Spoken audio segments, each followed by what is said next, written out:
Alors, notre prochain conférencier se nomme Sébastien Fourniel. Il est ingénieur et professeur agrégé à l'Université Laval. Fort de ses expériences sous la ferme porcine familiale, M. Fournier complète à l'Université Laval un baccalauréat en génie agro-environnemental en 2006 et une maîtrise en génie agroalimentaire en 2011, où il évalue les émissions polluantes issues des poulaillers. M. Fournel obtient ensuite un doctorat en génie chimique de l'Université de Sherbrooke en 2015. Celui-ci porte sur le potentiel du chauffage et de la biomasse agricole.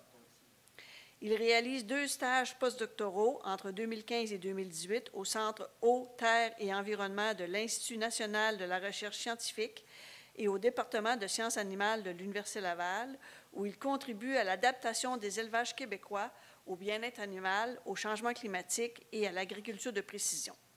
En septembre 2018, il devient professeur en infrastructure et équipements agroalimentaires et titulaire de la chaire en leadership et enseignement des bâtiments agricoles durables.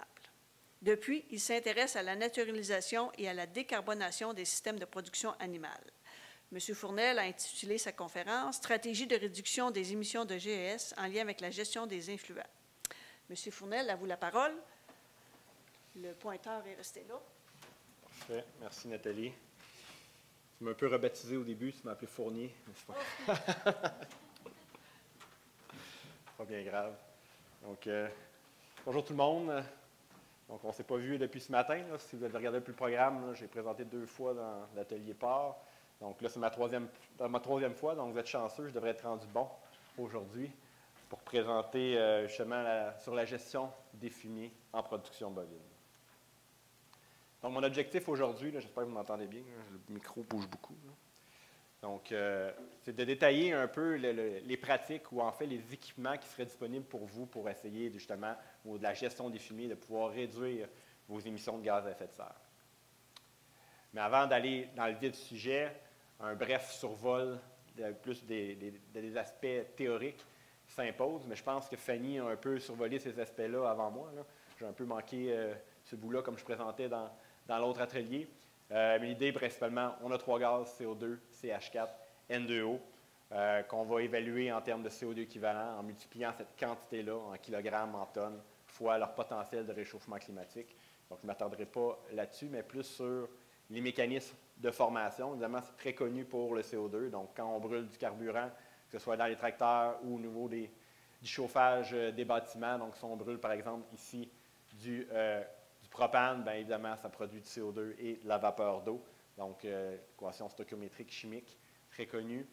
Au niveau de la formation du méthane, donc dégradation de la matière organique par des micro-organismes sans oxygène. Donc, fermentation entérique, je pense que vous l'avez probablement assez vu dans la présentation précédente. Donc, pour la partie gestion du fumier, donc il s'en produit aussi. Donc, si vous avez un fumier qui est plus liquide, donc pas d'oxygène, donc évidemment, il y a certains processus biologiques qui vont intervenir, puis ultimement, ça va mener au 4e, au niveau de la méthagenèse, qui va produire un certain biogaz composé principalement de CH4 et de CO2, donc qui va être ensuite émis à l'atmosphère. Puis un des gros principes à retenir, c'est beaucoup au niveau de la formation du N2O, donc qui provient de la dénitrification. Donc, vous voyez ici en clair en noir. Donc, globalement, le N2O, c'est un produit intermédiaire entre la dénitrification. Donc, normalement, si vous avez une fertilisation qui se fait via des fumiers, via des engrais azotés, donc il va y avoir de l'ammonium qui va éventuellement se transformer en nitrate, nitrite, sous forme de NO3 par exemple ici. Puis ultimement, si vous avez un sol qui commence à manquer d'oxygène par rapport à après une pluie ou quelque chose comme ça, bien, les bactéries vont manquer d'oxygène, donc ils vont venir chercher cet oxygène-là. Et donc l'azote va se retrouver, va se retransformer pour essayer de retourner sous forme atmosphérique, donc de N2. Et ce processus-là a un produit intermédiaire qui est le N2O, donc qui va s'émettre en certaines quantités. Donc, c'est vraiment d'avoir ça en tête là, pour les stratégies dont on va parler tout à l'heure. Donc, la situation actuelle au niveau des gaz à effet de serre, je ne sais pas à quel point Fanny est allée loin dans ce détail-là. Puis, on a la chance, justement, il y a eu des résultats assez récents là, qui viennent d'être publiés par rapport à l'empreinte carbone du bœuf canadien. Donc, ici, ce qu'on voit, c'est vraiment la chaîne de production totale. Donc, tout ce qui est ingrédients aliments qui va être importé, transporté, importé sur la ferme. et ensuite toutes les étapes de transformation, donc qui vont être considérées.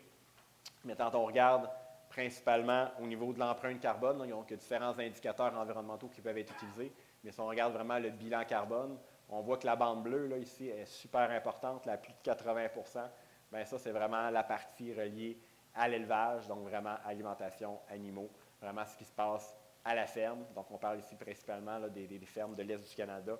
Et donc, c'est un peu pourquoi je vais surtout m'attarder à ces résultats-là. Puis, quand on regarde justement pour ces fermes dans l'Est du pays, donc qui est la bande centrale ici, donc l'empreinte carbone, on parle de 9,8 kg de CO2 équivalent par kilogramme de poids vif. Puis, ce qui est vraiment intéressant, c'est de décortiquer un peu les différents points chauds à l'intérieur de cette enveloppe-là. Puis évidemment, sans surprise, la grosse partie, les 3/5e de cette empreinte carbone-là, c'est la fermentation entérique. Donc, normal d'y avoir une bonne présentation auparavant pour justement comment on peut venir jouer sur ces aspects-là. Puis ensuite, le deuxième poste d'émission va être au niveau justement de tout ce qui est la gestion des sols et la gestion des fumiers va être aussi là, environ un autre cinquième là, du bilan carbone des élevages. Donc, évidemment, comme la fermentation éthérique est super importante, on le voit notamment dans les élevages vaches-veaux, qui est quand même l'un des gros types de production ici au Québec. Donc, c'est vraiment là que ça se concentre. Donc, normal qu'on s'y intéresse. Et ultimement, comme l'élevage vache-veaux, c'est le principal poste. Donc, c'est pourquoi il y a eu une étude au Québec qui a été réalisée justement sur le bilan carbone de différents types de régies d'élevage. Donc, par mes collègues, là, Stéphane Godbout et ses camarades de l'IRDA, là, il y a quelques années. Donc, on modélisé en fait une ferme assez typique, là, 117 vaches-veaux, 97 veaux vendus annuellement. Puis, on simulé ça en fonction de 2 régions contrastées au niveau du climat. Donc, une région plus au sud, l'Estrie, et une région un peu plus nordique ou dans l'est de la province, donc le Bas-Saint-Laurent. Puis, on a étudié, dans le fond, 2 scénarios. Un scénario de référence où l'élevage fait majoritairement là, en bâtiment avec un entreposage étanche. Puis, on a aussi le scénario alternatif qui est plus un aménagement avec enclos d'hivernage et amas au champ. Donc, vous avez vraiment les résultats qui sont démontrés à droite. Puis, ces résultats-là, en fait, ont été calculés là, à partir de la méthodologie de tiers 2 du GIEC, qui est le groupe intergouvernemental sur l'évolution du climat. Tiers 2, c'est tout simplement parce qu'il existe tiers 1, tiers 2, tiers 3. Tiers 1, c'est vraiment les équations très génériques mondiales. Tiers 2, c'est que ça va inclure certaines équations, disons, développées plus à l'échelle locale. Puis tiers 3, c'est vraiment des données empiriques là, prises directement des données locales sur les fermes, par exemple. Donc, c'est vraiment, si on peut dire, un hybride par rapport aux analyses cycle de vie mondiales de ce qu'on peut retrouver. Puis ce qu'on remarque rapidement entre les deux, généralement, lorsqu'on regarde le total, la ferme alternative va être légèrement plus élevée que les données de référence. Ce qui est intéressant, c'est de regarder surtout pourquoi. La première des choses qu'on va voir, c'est que ça se passe beaucoup au niveau de la fermentation entérique. Un peu normal en alternative, on a des animaux qui vont passer plus de temps dehors, donc plus à des températures froides, donc vont avoir besoin de plus d'énergie, et donc vont avoir des besoins énergétiques supplémentaires qui vont entraîner justement une émission de méthane un peu plus élevée. Donc, ça fait quand même, somme toute, du sens. Et l'autre point, l'autre grosse différence va être beaucoup au niveau de l'épandage et des sols. Donc, on voit encore une fois là, une augmentation là, de quelques points de kilogrammes de CO2 par kilogramme de poids vif. Donc, c'est simplement parce qu'on a une gestion qui va être moins efficace des déjections. Donc, on va avoir notamment les déjections qui vont être entreposées en amont au champ, donc soumis aux intempéries, aux conditions climatiques. Donc, les phases de nitrification, d'énitrification dont je parlais tout à l'heure, il va y en avoir beaucoup plus que ce qui va se passer au niveau de l'élevage en bâtiment. Puis également, justement, comme on a de la pluie, donc il y a certains éléments fertilisants qui vont être fertilisés. Et donc, ultimement, ça va demander aussi, pour pouvoir compenser ce fumier-là qui est un peu dilué, donc peut-être l'achat d'engrais supplémentaire pour maintenir là, le même niveau de productivité au niveau des cultures.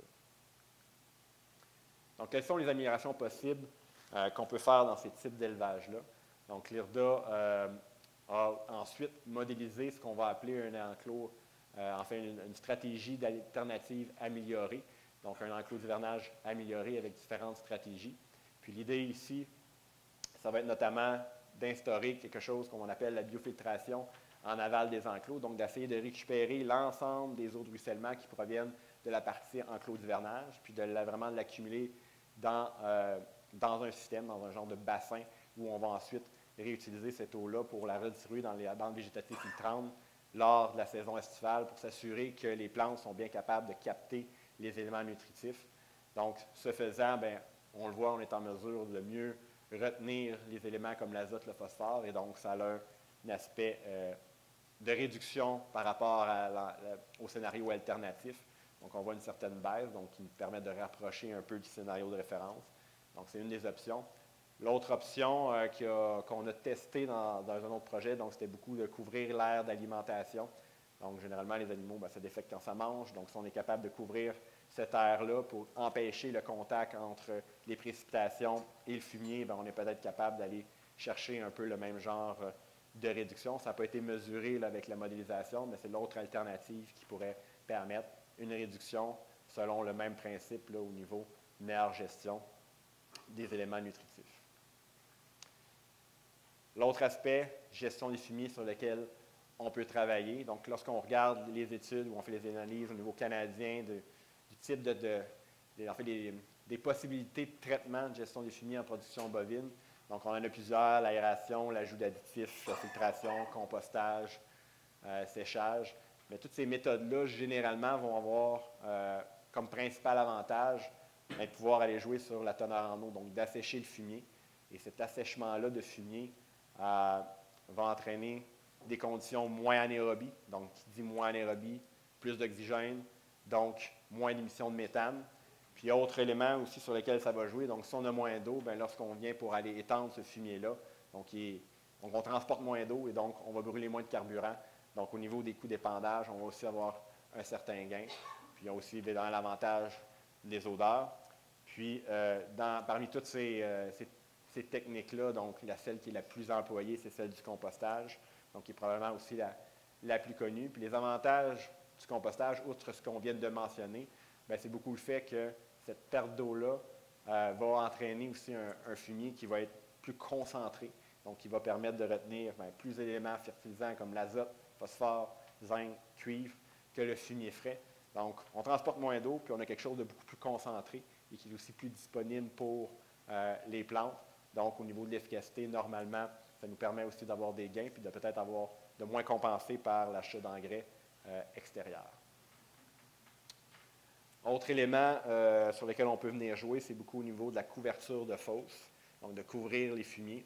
Puis ça, bien, ça vient tout simplement, encore une fois, de ce que je disais tout à l'heure, nitrification. Donc, si on a des fumiers qui ne sont pas soumis aux intempéries, donc on a moins de mouillage, remouillage, qui fait en sorte qu'on a moins de pertes de N2O. Et donc, on avait ici une statistique là, provenant d'un article de la littérature donc, qui nous disait que, justement, un fumier qui est couvert bien, va conserver beaucoup plus son azote qu'un fumier qui est à découvert. Donc, on parle de 75 versus 85-95. Donc, évidemment, ça fait une différence. Donc, si vous avez le fumier ouvert aux intempéries, bien, pour obtenir la même quantité d'azote, vous allez devoir acheter de l'extérieur. Donc, au niveau du bilan carbone, vous n'avez pas besoin d'acheter d'engrais minéraux, bien, ça vient vous aider grandement. Sinon, bien, il y a tous les aspects que vous connaissez. C'est un peu des règles de bonne pratique, mais c'est toujours bien de les rappeler. Puis probablement que mon collègue Martin Chantigny, dans la section fourragère, pourrait vous en parler longuement là, sur les émissions d'N2O par rapport à la gestion des fumiers et la gestion des sols. Donc, évidemment, il y a beaucoup, tout l'aspect, on a beaucoup parlé de l'agriculture de précision, donc d'appliquer la bonne dose au bon moment, au bon endroit. Donc, ça, c'est évidemment, là, ça reste toujours une bonne pratique à avoir pour justement limiter nos émissions d'N2O. Parce que comme on l'a vu tout à l'heure, la nitrification survient beaucoup après une fertilisation. Éviter l'épandage, donc dans les temps chauds et venteux, donc éviter l'érosion éolienne, ou sinon pendant la pluie, donc même chose, compaction, dénitrification, ça vient un peu de pair. Pardon.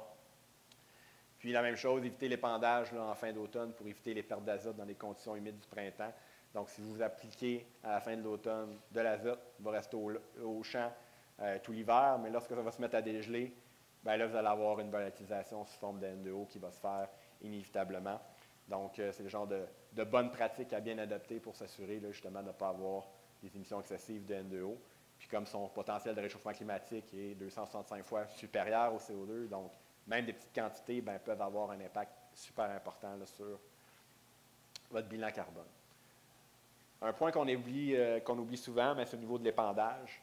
Donc, même le type d'épandeur peut avoir un impact là, sur la quantité de gaz à effet de serre que vous allez émettre. Puis l'astuce est beaucoup liée en rouge, donc moins de confab possible entre le fumier et l'air. Puis ça, c'est bon dans n'importe quelle situation. Là, plus il y a une surface de contact qui est grande entre le fumier et l'air, c'est la même chose dans le bâtiment. Donc, plus vous allez avoir d'émissions de gaz, que ce soit de l'ammoniac, que ce soit certains gaz à effet de serre. Donc, ça a été démontré là, par des recherches. Donc, évidemment, par rapport entre un batteur horizontaux, verticaux, donc quelque chose qui permet simplement d'appliquer au sol le fumier directement à l'arrière ou un fumier qui va être projeté vraiment dans les airs, comme on le voit, bien, vous allez avoir beaucoup plus d'émissions de méthane ou de différents autres gaz.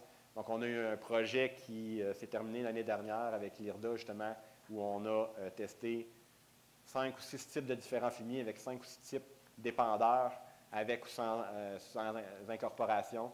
Donc, on est en train d'analyser les résultats, là, mais pour l'instant, on a les résultats sur le port qui nous tendent à démontrer un peu ces éléments-là. Donc, aussitôt qu'on est capable d'appliquer au sol, de moins d'avoir de dispersion, d'incorporer, bien, c'est sûr qu'on gagne au niveau des gaz à effet de serre, des odeurs et de tout ce qui peut se retrouver au niveau de l'atmosphère.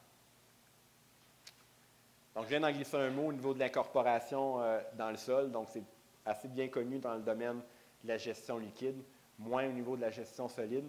Il y a une dizaine d'années, peut-être 10-15 ans, on avait un collègue à l'Université de la Saskatchewan donc, qui a développé justement un épandeur avec incorporation pour fumier solide, puis avait essayé de tester justement l'impact que ça peut avoir sur les émissions.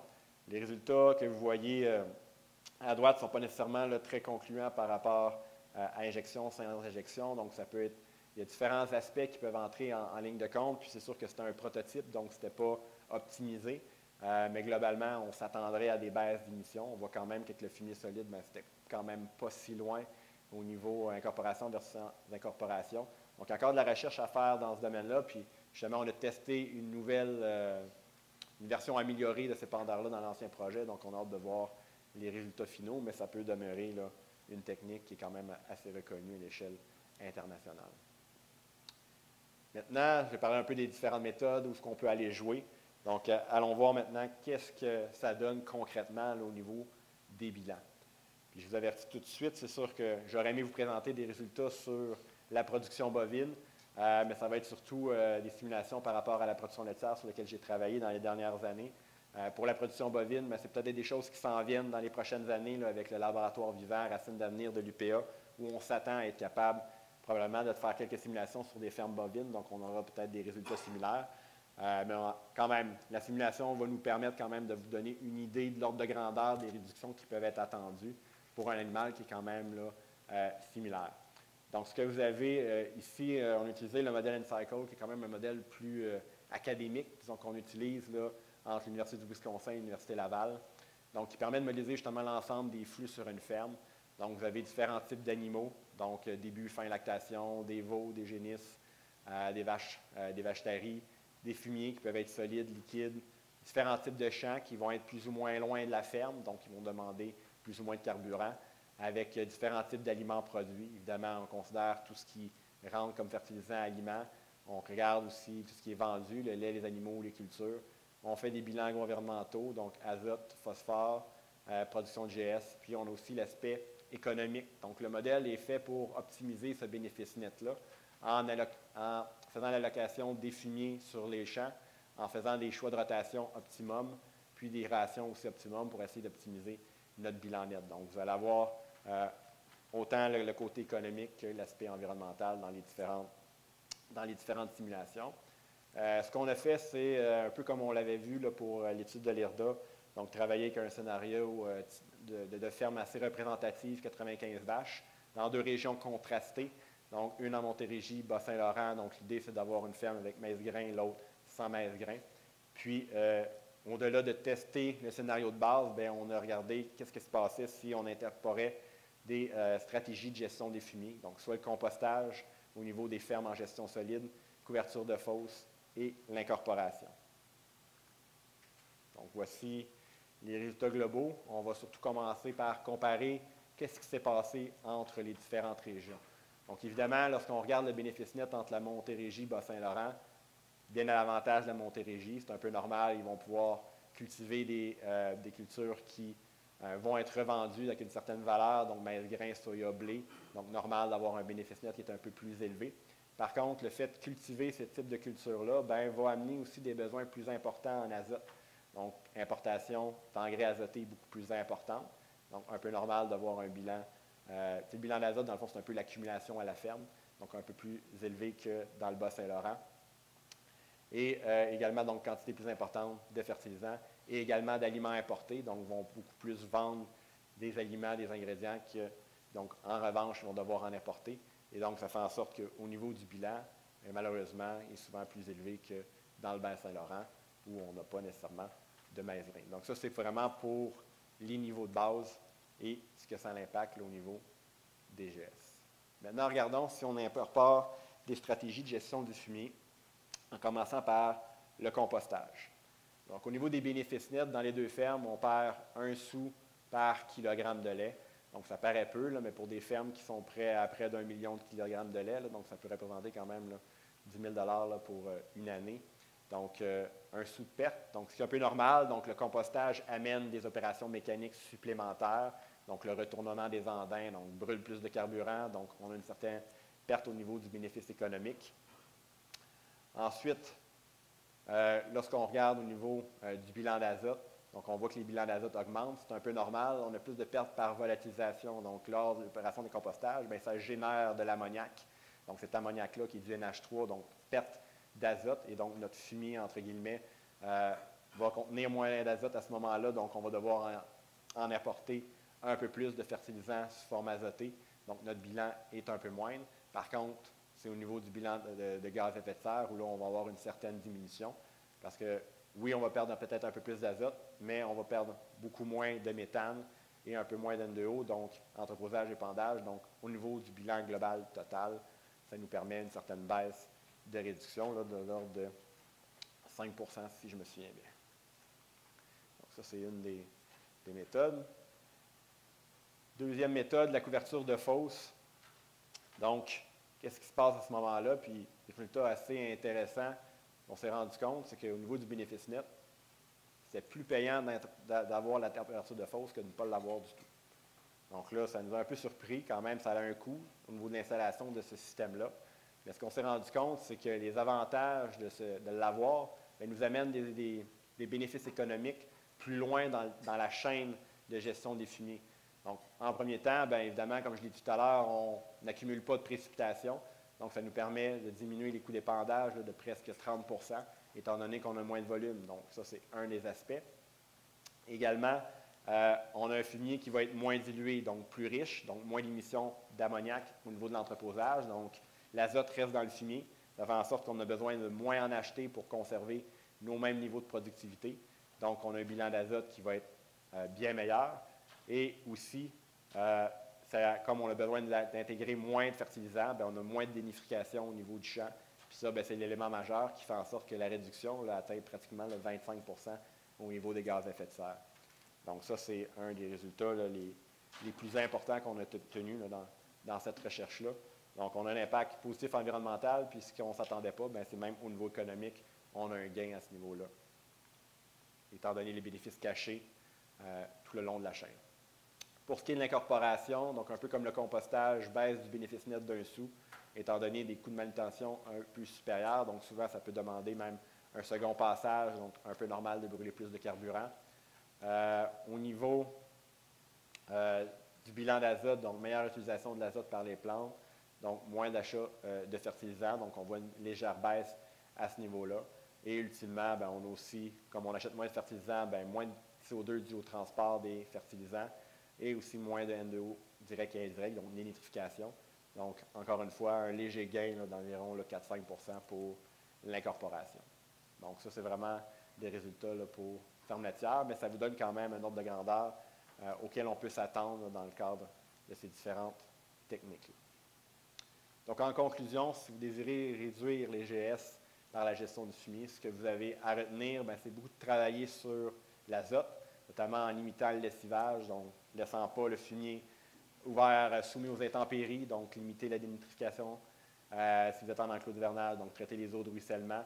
Donc, éventuellement, si cet azote-là se retrouve dans l'environnement, il peut aussi avoir des émissions indirectes une fois dans cet environnement-là.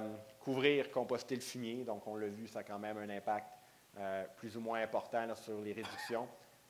Ne pas oublier les bonnes pratiques de gestion du fumier qu'on en a parlé tout à l'heure. Et si vous avez la chance de limiter la dispersion dans l'épandage, donc c'est toutes des techniques qui vont favoriser une baisse de votre bilan carbone. Donc, merci tout le monde.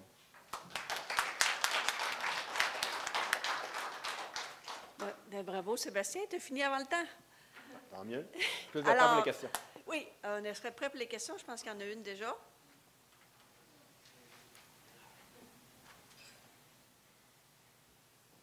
Oui, est-ce que les coûts de gestion de ces pratiques-là pour diminuer les GES, est-ce que ça couvre aussi les coûts de construction, par exemple?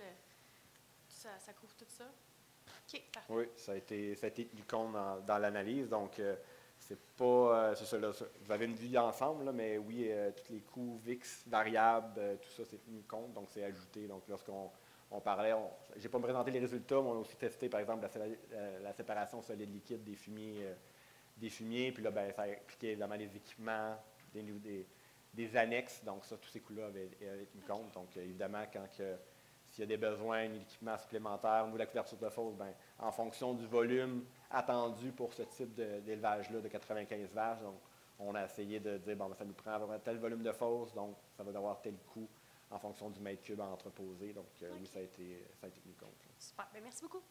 Plaisir. Question suivante, M. Couture. Merci.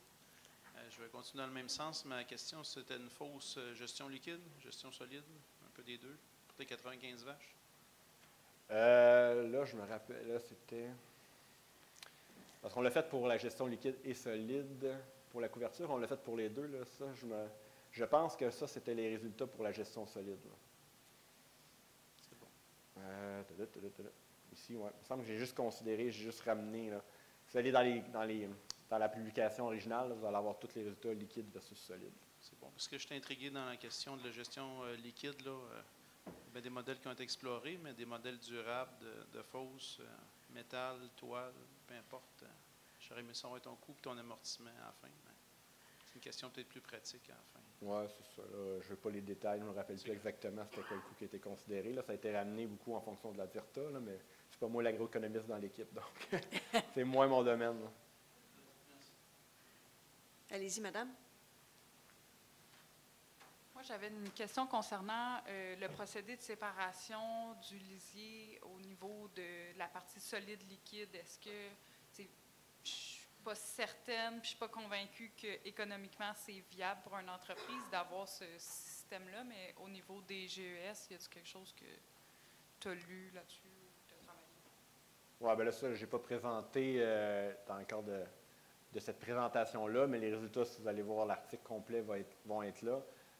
Ce qu'on avait obtenu au niveau de la séparation, c'était des gains quand même de réduction de gaz à effet de serre, si je me rappelle bien, sur autour de 20 au niveau économique, c'était pas si loin de faire un bénéfice net qui est à peu près équivalent.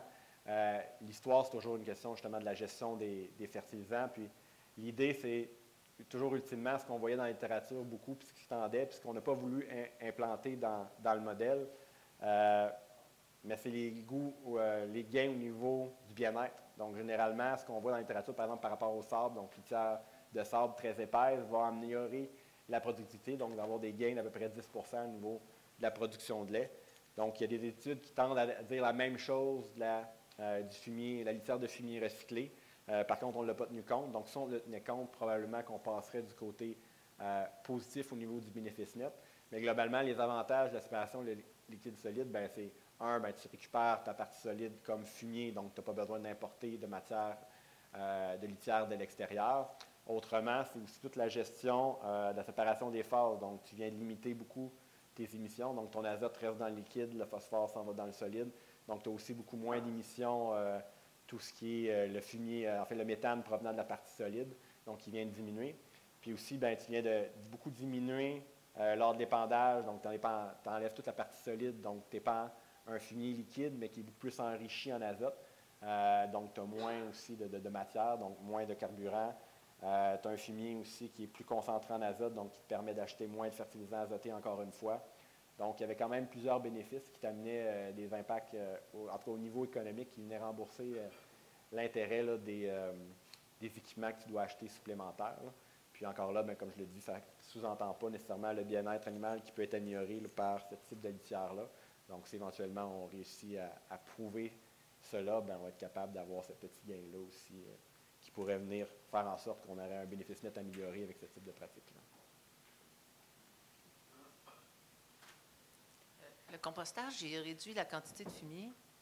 Donc, est-ce qu'on met la même superficie avec le compostage ou moins de superficie?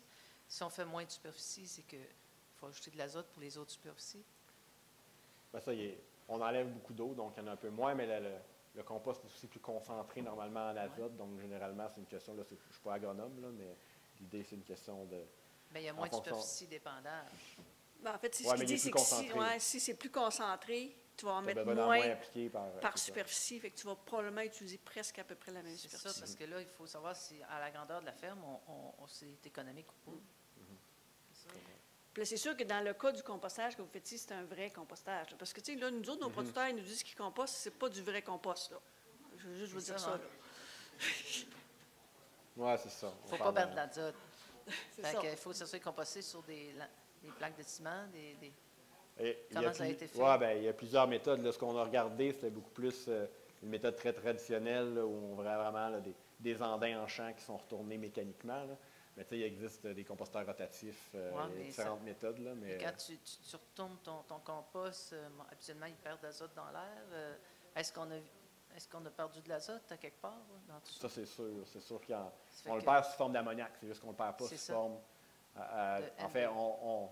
on perd sous forme surtout d'ammoniac, un peu d'N2O, de CO2, mais beaucoup moins de méthane. Donc, c'est là l'intérêt. C'est les méthanes. C'est le méthane, le gros enjeu au niveau du compostage. Donc, si on a justement une oxydation, donc on aère notre fumier, donc là, le méthane, les conditions pour favoriser la méthanogénèse sont beaucoup moins là. Donc, on met moins de méthane, comme le méthane est 25 à 28 fois plus nocif pour le réchauffement climatique, bien, c'est là que le gain vient d'arriver. là. Bien, merci beaucoup de votre participation. Ça fait plaisir. Merci, M. Fournel. Oui!